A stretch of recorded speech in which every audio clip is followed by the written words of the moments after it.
चरणम शरणम गच्छामि। मैं राधा रमन त्रिपाठी। आज 15 जनवरी 2026।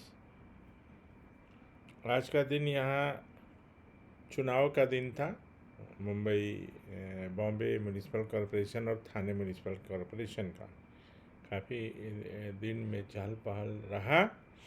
तो फिर भी अभी फ्री भी हूँ, तो मैं 3 परमनाथ पहले करता हूँ, फिर कुछ पितृवाई की चर्चा। तो सबसे पहले 3 परमनाथ।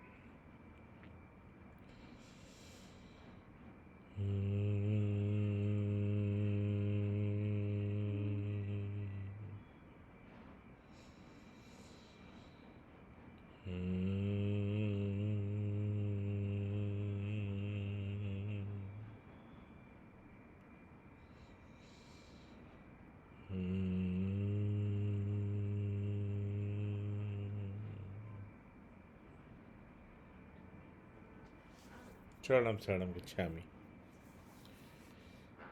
मैंने भी अपने मत का प्रयोग किया है। आज मैंने वोट दिया है। तो खैर वो तो अलग से बात है। अब हम लोग पितृवाई की चर्चा करते हैं, और आज हम उनकी चर्चा करते हैं जो न्याय डिलीवर करते हैं, जस्टिस डिलीवर करते हैं, यानी जजेज और जस्टिस, चाहे वो लोअर कोर्ट के हों, चाहे हाई कोर्ट के हों, चाहे सुप्रीम कोर्ट के हों। हाई कोर्ट के तो बहुत से, इलाहाबाद हाई कोर्ट के बहुत से जस्टिस परम जी के संपर्क में रहे हैं। परम जी ने काफ़ी नाम बताया था, अभी भूल रहा हूँ। और जब परम जी कोई पिटीशन लिखते थे तो वो समझ जाते थे, वो बोलते थे परम जी कि वो मेरा देखते ही वो समझ जाते थे कि ये परम जी का ही लिखा हुआ है। क्योंकि परम जी की जो अंग्रेजी थी ना, वो अद्भुत थी। अद्भुत मतलब मैंने उसका वर्णन नहीं कर सकते। और मैंने तो जो भी अंग्रेजी सीखी, पहले भी बताया हूँ मैं, तो मैंने तो परम जी से ही सीखी। क्योंकि उनका लिखना, बोलना, प्रोनाउंसिएशन वगैरह सब वंडरफुल था। वंडरफुल मतलब वंडरफुल। और वो कोशिश करते थे, क्योंकि इनकम टैक्स के केसेज में 500 पेजेज का सबमिशन होता था, रात रात भर सिग्नेचर होता था। तो अंग्रेजी में बहुत सहायता करते थे परम जी। कम शब्दों में बहुत अच्छा वो हो जाता था।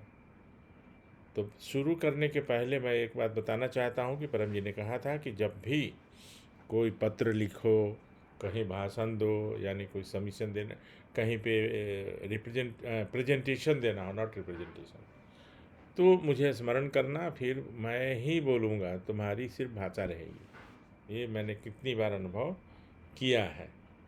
और लेटर्स मैंने काफ़ी लिखे हैं हमने। और जब मैं खुद स्वयं पढ़ता हूँ तो मुझे लगता है कि ऐसे शब्द मैंने कहाँ से सीखे, चाहे ऐसा कैसे प्रयोग किया। तो 26 पेजेज, 40 पेजेज कंटिन्यूअस मैं लिख देता हूँ, टाइप कर देता हूँ, 2 से लेकर योर्स फेथफुली तक। तो आप लोगों को भी कभी ऐसा मौका मिले, कहीं भाषण देना हो, कहीं क्लासेज में, या कोई कहीं भी कोई इंस्टीट्यूशन में, चाहे किसी को कुछ लिखना हो, तो परम जी को बस मन में स्मरण करिए, है परम जी कुछ लिखने जा रहा हूँ, पत्र लिखने जा रहा हूँ, मुझे ऐसी लेखनी दो जो सबको पसंद आए और कम से कम गलती हो। तो अब मैं जो कहने वाला था कि कभी कभी कोई गलती के बिना भी हमें दंड मिल जाता है। हमें मैंने हम लोग सभी, हमने कोई गलती नहीं की, और कोर्ट से, न्यायालय से, जजेज होते हैं वो ठीक से समझ नहीं पाते, या हमारे वकील ठीक से नहीं समझा पाते, और मासूम माने निर्दोष को दोषी करार कर दिया जाता है और उन्हें सज़ा दी जाती है ना। तो जजेस के लिए जो हैं, उनको एक पेपर करना चाहिए जो संपर्क में हैं, चाहे जिनके संपर्क में हों, यहाँ पे जज और वो कोई बहुत माने नहीं रखता। परम जी के सामने, और परम जी की विद्या सबके लिए है समान, सूरज की तरह। जैसे सूरज की रोशनी चीफ जस्टिस के यहाँ भी आंगन में जाती है, तो एक हमारे यहाँ भी आती है और एक कहीं भी आती है। तो ऐसा नहीं है कि वो चीफ जस्टिस हैं तो उनके यहाँ अलग से कोई सूरज उनके लिए चाहे उनके रोशनी में कुछ अलग शक्ति है ना। तो पृथ्वी बाई की शक्ति सबके लिए समान है। तो उनको करना चाहिए कि परमं शरणं गच्छामि, हंसं शरणं गच्छामि, अद्वैतम शरणं गच्छामि, आनंदम शरणं गच्छामि, चरणम शरणं गच्छामि। हे परम जी, मुझ पर कृपा करो। सिर झुकाकर परम जी को नमस्कार करता हूँ। आज मैं अनेक केसों में फैसला देने जा रहा हूँ या जा रही हूँ, महिला जज भी होती हैं। मैं उचित जजमेंट दे सकूं जिसमें निर्दोष को सज़ा न मिले। इच्छा पूर्ण होते ही पकड़ में कुछ रुपए परम जी को दूंगा, इच्छा पूर्ण होते ही पकड़ में कुछ नए व्यक्तियों को किसी भी माध्यम से पीतरीबाई सिखाऊंगा। अब क्या है कि वो तो केसेस चलते रहते हैं, बहस कई महीनों सालों, और उसके बाद जब जजमेंट लिखने का समय आता है तो कुछ लोग तो भूल ही जाते हैं क्या कितना था, क्या हुआ था। कुछ लोग याद रखते हैं, लेकिन बेस्ड ऑन रिकॉर्ड्स, जो रिकॉर्ड्स में है उसके बेसिस पे वो जजमेंट लिखते हैं। और उसमें कभी कभी ऐसा होता है कि जो दोषी है वो तो छूट जाता है और निर्दोष को सज़ा मिल जाती है। तो ऐसा करेंगे, पप्र करेंगे, पृथ्वीबाई करके वो बैठेंगे तो एक तो अच्छे से सुनेंगे केसेस को और बिल्कुल सही जजमेंट देंगे। वकील के लिए भी है, एडवोकेट्स के लिए भी, कि वो भी एक पत्र करें, नवे वाक्य में बोलें कि मैं बहस करने जा रहा हूँ, पेपर सबमिट करने जा रहा हूँ, मेरी बहस को जज ठीक से सुने और मेरे पक्ष में फ़ैसला दें। वकील को बोलना पड़ेगा मेरे पक्ष में फ़ैसला दें। मेरे पक्ष मतलब उनके क्लाइंट के पक्ष में, लेकिन उनको बोलना पड़ेगा। इच्छा पूर्ण होते ही पकड़ में कुछ रुपए परम जी को दूंगा, इच्छा पूर्ण होते ही पकड़ में कुछ नए व्यक्तियों को किसी भी माध्यम से पृथ्वीबाई सिखाऊंगा। तो जज का भी हो गया, एडवोकेट्स का भी हो गया। ये मैं इसलिए बोल रहा हूँ कि मैंने धर्मशाला की यात्रा की, धर्मशाला है हिमाचल प्रदेश में, और वहाँ परम जी के साथ हमने यात्रा की। और परम जी का संपर्क, बल्कि जज साहब का संपर्क परम जी से इसलिए हुआ कि उन्होंने एक गलत फैसला दे दिया था और सेशन जज थे वहाँ के। तो फांसी की सज़ा सेशन जज से ही शुरू होती है, वही दे सकते हैं, उनके नीचे के जज नहीं दे पाते। माने मजिस्ट्रेट या फर्स्ट क्लास मजिस्ट्रेट कुछ भी हो या चीफ जुडिशियल मजिस्ट्रेट, उनको फांसी की सज़ा देने का अधिकार नहीं है। तो किसी केस में हो गया किसी तरह से, और उन्होंने जो सज़ा सुनाई वो दोषी नहीं था और उसको फांसी की सज़ा उन्होंने दे दी। धर्मशाला की बात है। तो वो एक दिन बैठे थे, वैसे उनका घर थोड़ा ऊपर में है, नीचे से सड़क जाती है। मैं उनके यहाँ गया हूँ परम जी के साथ, तो किसी दूसरे काम से, लेकिन आज उसकी चर्चा करने की ज़रूरत नहीं है। तो ये सब बात परम जी बताए और सुनाए। तो क्या हुआ कि कुछ मैंने जो गलतियां हुई थी वो अक्यूज से, तो एक दो जज बैठ के चाय वाय पी रहे थे, तो नीचे से जो फ्री हो गया था, मैंने उसको छोड़ दिया गया था इनके जजमेंट के हिसाब से।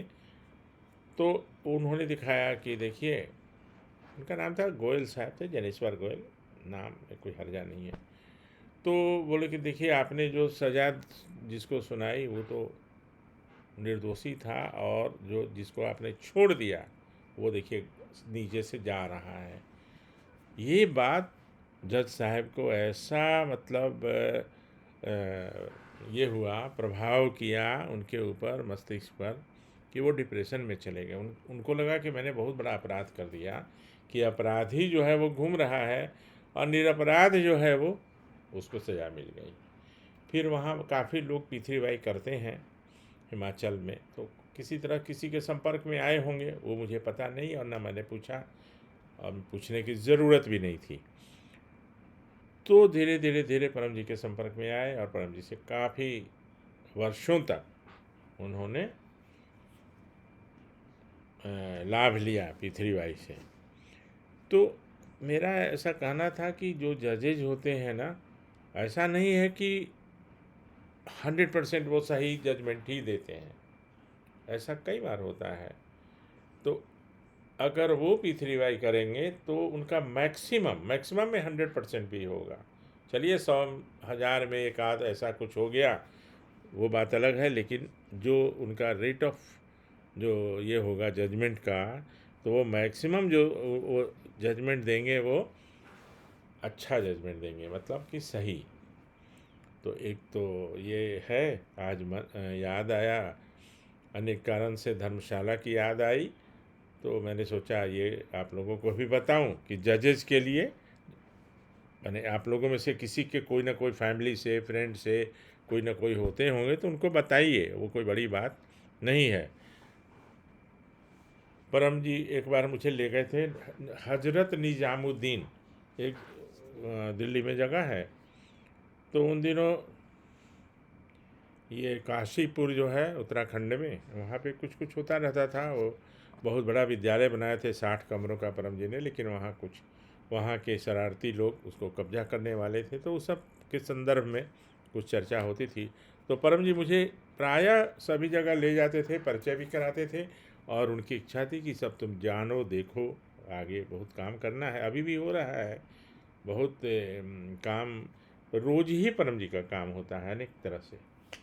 तो एक विमल दवे थे, निजामुद्दीन में सुप्रीम कोर्ट के लॉयर थे, और परम जी एज यूजुअल ले गए और हमको परिचय भी करवाए कि ये हैं राधा रमन त्रिपाठी, ऐसे एडवोकेट भी हैं, लेकिन अभी शुरू ही किए थे उस समय, हम थोड़ा कम दिनों का था प्रैक्टिस मेरा। और उनको उन्होंने परम जी पीथरीबाई सिखाए थे, और फिर उनको रिमाइंड किए कि दवे साहब आप कम से कम सिखाने का 1 लाख रुपया लीजिएगा, 1 लाख। वो इसलिए कि लोगों को ये नहीं लगे कि ये इनका प्रैक्टिस नहीं चलता है, जैसे तैसे हैं। तो आप अपना पूरा पीथरीबाई सिखाने का 1 लाख रुपया लीजिएगा। तो ये सब बातें होती रहती थी। चलिए आज बहुत अलग हट के कुछ बातें हुई, और वीडियो ज़्यादा लंबा नहीं हो, तो आज का ये वीडियो एक्सक्लूसिव जस्टिस जजेस के लिए कि है कि वो सही जजमेंट दें, वो बहुत इम्पॉर्टेंट है। और फास्ट करें, मैंने 6 साल 10 साल 15-15 साल तक वो जजमेंट नहीं मिलता है, मैंने ये लोग डिसाइड नहीं कर पाते कि क्या करना है, डेट अपॉन डेट देते जाते हैं, और वो बहुत ही दुखदाई है बहुत लोगों के लिए। तो बस आज इतना ही कह के अभी विदा लेता हूँ। कल जॉब के लिए फिर से एक बार करूँगा। जॉब से मतलब है कि मैं पढ़ा लिखा हूँ, क्वालिफाइड हूँ, तो मुझे मेरे हिसाब से एक अच्छी नौकरी मिले जो मेरे लिए करियर में भी अच्छा रहे। जॉब तो मिल जाना अलग बात है, और जॉब मिलने के दिन से ही झगड़ा चालू भी हो सकता है ना। तो वो उस हिसाब से कल का वीडियो मैं उस पर बनाऊँगा। अभी नोट कर लेता हूँ कहीं, क्योंकि सोचता कुछ हूँ और फिर जब बैठता हूँ बनाने तो कुछ और बना देता हूँ। आप लोग का सहयोग मिलेगा, थोड़ा प्रोत्साहन और कुछ सुझाव, तो मैं उसका स्वागत करूँगा और फिर बात करता हूँ। तो अभी बस इतना ही। चरणम शरणम गच्छामि।